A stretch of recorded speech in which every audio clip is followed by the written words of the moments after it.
पाठ 5। हमारी पहचान, हमारा नाम, संज्ञा। आओ सीखें। सबका नाम संज्ञा। संज्ञा के भेद। ध्यान से पढ़िए। इंदौर जाने में अभी 2 दिन बचे थे। राघव और सोनू को अपने लिए बाजार से कुछ सामान लेना था। राघव और सोनू पिताजी के साथ बाजार गए। वहां उन्होंने देखा कि चारों ओर खिलौनों की दुकानें लगी हुई हैं। कहीं बंदर नाच रहा था, कहीं गोलू भालू उछल कूद कर रहा था और सबसे ज्यादा तो गुड़ियों का शोर था। यहाँ अनेक राज्यों की रंग बिरंगी गुड़ियां, कोई फ्रॉक पहने, कोई घाघरा चोली डाले, कोई स्कर्ट टॉप पहनी थी। तरह तरह की गेंदें, कई तरह की कारें और भी बहुत से खिलौने यहाँ थे। पिछले पृष्ठ में आए रंगीन शब्दों की ओर ध्यान दीजिए। इंदौर, बाजार और राज्य स्थानों के नाम हैं। राघव, सोनू और पिताजी व्यक्तियों के नाम हैं। बंदर और गोलू भालू पशुओं के नाम हैं। खिलौने, गुड़िया, frock, ghagra choli, skirt top, गेंद, कारें आदि चीजों के नाम हैं। अतः ये सभी रंगीन नाम शब्द संज्ञा है। इस प्रकार किसी प्राणी, वस्तु, स्थान, भाव आदि का नाम बताने वाले शब्दों को संज्ञा कहते हैं। यह भी जाने, प्राणी वे होते हैं जिनमें प्राण या जीवन होता है, जैसे मनुष्य, पशु पक्षी, जीव जंतु आदि।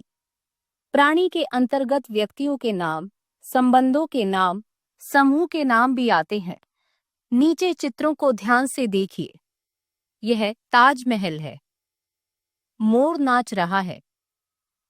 यह चमत्कारी पेंसिल है। पीवी सिंधु बैडमिंटन खेलती है। ताजमहल एक इमारत का नाम है। मोर एक पक्षी का नाम है। पेंसिल एक वस्तु का नाम है। पीवी सिंधु एक खिलाड़ी यानी व्यक्ति का नाम है। बैडमिंटन खेल का नाम है। अतः ये सभी रंगीन शब्द संज्ञा हैं। संज्ञा के भेद। संज्ञा के मुख्य रूप से 3 भेद होते हैं। पहला व्यक्तिवाचक संज्ञा, दूसरा जातिवाचक संज्ञा, तीसरा भाववाचक संज्ञा। व्यक्तिवाचक संज्ञा जिन नामों से किसी विशेष व्यक्ति, विशेष प्राणी, विशेष स्थान अथवा विशेष वस्तु का पता चलता है, उसे व्यक्तिवाचक संज्ञा कहते हैं। श्रीमती द्रौपदी मुर्मू, मुंबई, लाल किला, यमुना, जापान। व्यक्तिवाचक संज्ञा संख्या में 1 होते हैं। जातिवाचक संज्ञा जिन नामों से किसी जाति, समूह, वर्ग या श्रेणी के बारे में पता चलता है, उन्हें जातिवाचक संज्ञा कहते हैं। महिला, शहर, नदी, किसान, देश। जातिवाचक संज्ञा संख्या में अनेक होते हैं। ये शब्द एक प्रकार से पूरी जाति या समूह का बोध कराते हैं। जातिवाचक संज्ञा लिंग और वचन के कारण अपना रूप बदलते हैं। भाववाचक संज्ञा संज्ञा शब्द जब किसी भाव का नाम बताते हैं तो उन्हें भाववाचक संज्ञा कहते हैं। बचपन, सुंदरता, खेल, पढ़ाई, लड़ाई। भावों को छूकर देख नहीं सकते, केवल महसूस कर सकते हैं।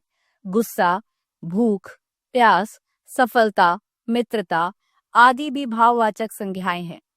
जातिवाचक संज्ञा से भाववाचक संज्ञा भी बना सकते हैं, जैसे बच्चा से बचपन, खिलाड़ी से खेल, माँ से माता और पशु से पशुता आदि।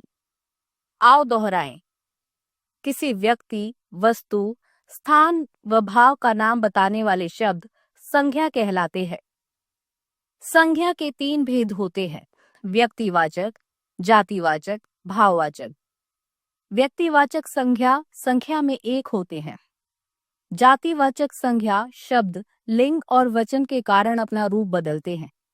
भाववाचक संज्ञा को छूकर नहीं देख सकते, केवल महसूस कर सकते हैं।